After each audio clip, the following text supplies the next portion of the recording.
Hey, welcome back. So, today we're going to talk about the four types of economies around the world. Your objective today is to identify and explain the four types of economies in the world. So, at the end of the class, I'm going to ask you to compare each economy to the other economies and tell me which one you would prefer to live in and why. That way, you can demonstrate that you don't want to live in this type because of this, and you want to live in this type because of this. And it just makes it so that you can demonstrate your learning in a different way. Now, we have four types of economies. What type of economy do you think we have in the United States?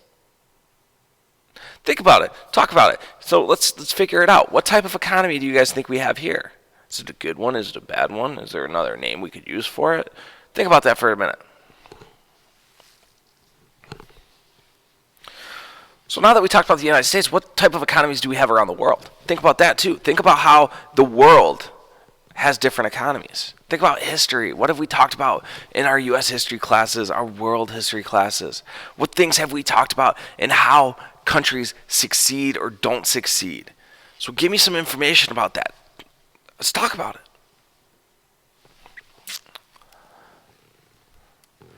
So now that we've talked about it, we have four types of economies in our country. We start with the traditional economy in the world. We talk about a command economy in our world. We talk about a market economy in our world. And we talk about a mixed economy in our world. The traditional economy. Traditional economies are economies that still produce goods based on customs, values, traditions, beliefs, or religion. These areas tend to be rural and not as concerned about making money as they are surviving. All right. So we talk about traditional economies. We're talking about people that rely on the old-fashioned way. They do things the old way, the way that they have been doing things for years upon years upon years upon years. All right. So traditional economies are characterized by the following items: minimum waste, rural conditions, little to no profit, a lot of subsistence farming here, right? Living, doing, working to survive, and very limited technology. When I say technology, I'm not talking phones, although those are limited too. I'm talking about improvements, right? So maybe they're still using hand tools instead of a giant John Deere or International Harvester to do their farming, all right? And that's what traditional economies are characterized by, all right? Examples: the Inuit cultures or Eskimos of the northern regions of North America. We talk about parts of Africa, sub-Saharan Africa, places in Kenya, places in different spots. All right, so we definitely see those types of things happening. We talk about parts of the Middle East as well. All right, where we see those things happening. All right, and parts of Asia as well. Most of the time, we're not going to see this kind of happening in a city or an urban center. We're going to see this mostly in rural areas. The pros of a traditional economy is your traditions are maintained, right? Part of the reason the Pilgrims came to the United States was not only the oppression that they might have been feeling in England, but also because after they moved to the Netherlands, they felt that their traditions were harmed because they were so welcomed into the community that they wanted to start a colony on their own. So that's what you start to kind of see with that. Tradition is maintained. They wanted to maintain that tradition, so they sailed across the ocean and landed in Plymouth Rock. All right? Each member of society has a profound role in a traditional economy, right? Everybody has something that they do to assist and build things, right? Problems with this is that they're vulnerable to changes. They don't handle change very well. So if you have a bad year, a drought, some other type of weather event, you may not survive. You may have a lot of deaths. You may have some other issues going on. So it's important that we recall that. Could you handle living in an economy like this is the question. No stores, no fast food, no restaurants, no cell phones, no Snapchat. Could you handle it? Talk about it. Tell me.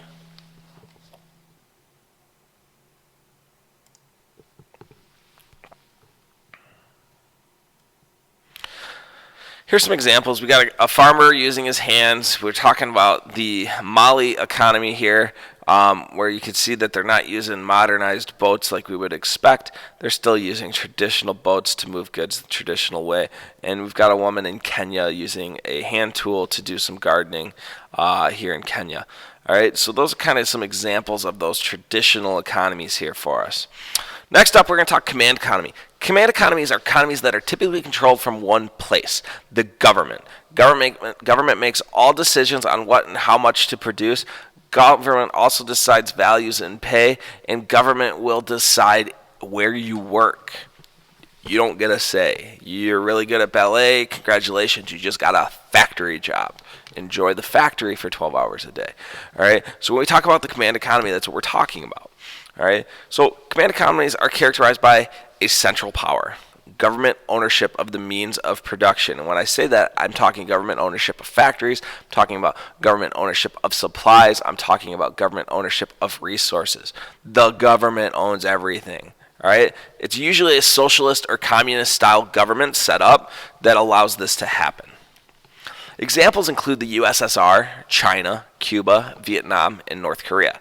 So the USSR doesn't exist anymore, but when we think back to the ideological war of the Cold War, communism versus capitalism in the United States, this communist government, this command economy, deciding who and what and how much to produce versus, the free will of Americans, and that was a big deal. China's opening up, Cuba's opening up, Vietnam is opening up, and North Korea is North Korea, so we don't know much about them opening up. All right, so what we see with that is we see some pros. It allows for regulation, so you can protect things like the environment, but that's usually not the goal.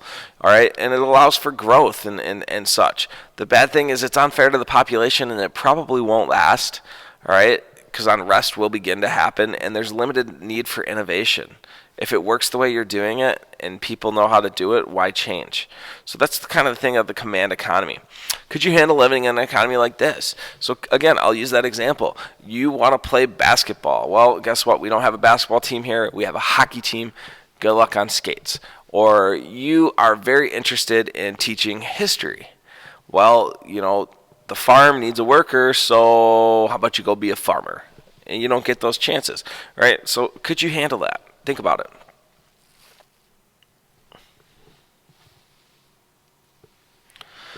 So I have Russian factory workers at a munitions plant in, I believe, probably it looks, dating the picture, the 20s, maybe. The mustaches give it away. All right, I've got a May Day parade in England celebrating the life of Stalin. He was a staunch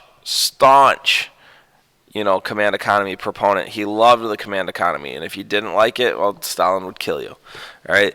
Next up, you have the Chinese National Guard in China. Again, when you have a military and you have these things that are happening in China with the Communist Party, you start to kind of see that taking place. So those are some examples there. Next up, we're going to talk about market economy. Market economies are hypothetical. They are non-existent. A market economy is where all production and consumption is controlled solely by markets of supply and demand. If people demand this, then we'll produce that many of them. Factories only produce what will be consumed, and people only want what is produced. It's the perfect economy, and that's why it doesn't exist, right? Not once did I mention a word in there that's always seemingly involved in the economy, and that's government. Now, examples, you might be thinking, whoa, but what about, the government doesn't tax, drug sales or other things that are happening, but because the government doesn't tax it doesn't mean that the government's not involved. The government could be setting up a sting operation. The government could be arresting people. The government has made these illegal, so it's important that we kind of take a look at that. So these are kind of marketed and characterized by following items like free market ideals, so free market ideas and zero government involvement, and that just doesn't happen. If there's a buck to be made, government's there. All right, examples, none. There aren't any. It's hypothetical. Pros, seemingly perfect, right? No regulation, no taxes. Cons, zero regulation, non-existent. It doesn't exist, right? So market economies are really difficult for us to deal with because they don't exist. And when they don't exist, it's really tough because, it's hard for me to come up with examples, right? What do you think it would look like? Do you think it's achievable? Think about it. Here are the examples of a market economy. Blank, non-existent. They don't exist. You may have it in certain areas, certain times, but before too long, it's going to disappear.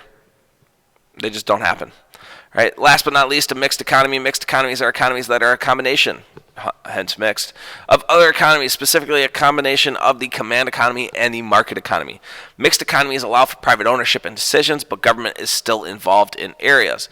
Characteristics: market more or less free of government, more or less, all right?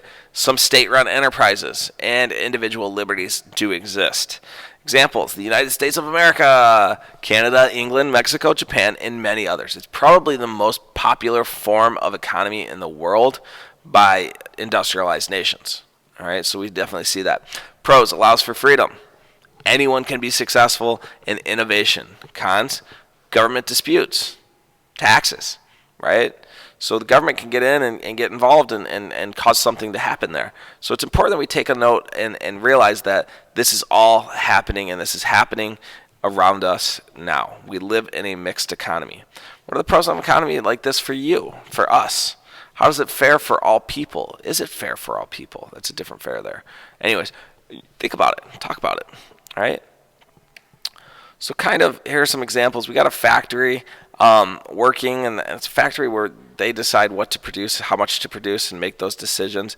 The United States Postal Service would be a government-run institution, enterprise, delivering daily mail and making it affordable for us. I can send a letter anywhere in the country, for 50 cents. Right? I can send an email anywhere in the country for free, and that's why the post office is struggling. But with that being the case, grandmas still like handwritten letters. Anyways, with that, the USPS is a great example, and then we just factories all over the place, right? We're an industrialized nation. We get to choose what we produce. If I want to go into making gizmos, I can go into making gizmos. I can produce as many gizmos as I want. Doesn't mean they're going to sell, but I can produce them, and that's not a problem. So summing it up, in closing, write a brief statement about the type of economy that you would function in best. Explain what you feel. Explain why you feel that, and compare and contrast it to the other types of economies. Would you be more successful in a command where you didn't have to think about things? Or would you be more successful in a mixed, where you have the opportunity to be successful and to do these things? Or do you want to get to a market economy where it's just you making money on top of money? All right, so think about that. And that's it. So have a wonderful day, and I will see you guys later.